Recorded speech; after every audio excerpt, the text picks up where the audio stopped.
Welcome to Unheard History, the history you don't hear about in class.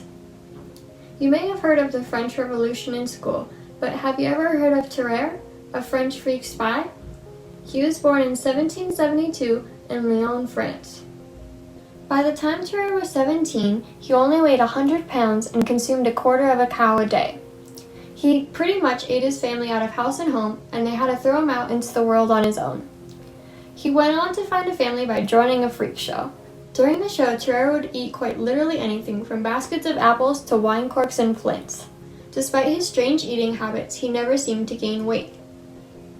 Even though he never gained weight, his skin sagged so much that he could stretch it around his waist like a belt, and his cheeks could swell up to fit a dozen eggs in them at a time. Tarrare's odor smelled so putrid that you could literally see the stink rising off him. When he was 20, the revolution commenced in France. However, a soldier's rations could not satisfy Tarrare's hunger, so he did odd jobs in exchange for other soldiers' rations. However, no amount of army rations seemed to be able to satisfy Tarrare's hunger, so he took to foraging for food in the trash and chowing down on the hospital's bandage supply. The army soon began to become intrigued by his stomach and began experimenting on him. Doctors fed him a number of peculiar and horrific items, ranging from snakes, cats, owls, lizards, puppies, and eels. He swallowed them all whole and only coughed up the fur. After witnessing this, the French military decided that they could use Tarrare as a spy. His task was to smuggle a document by way of his gastric system to a high-ranking POW in Prussia, now known as Germany.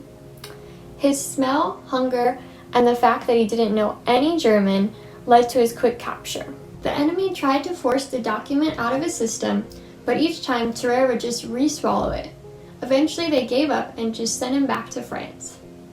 Back in France, he was admitted to a hospital where he drank blood, ate cadavers, and was suspected of eating a 14-month-old baby. After this, he was kicked out of the hospital and chased out of the city.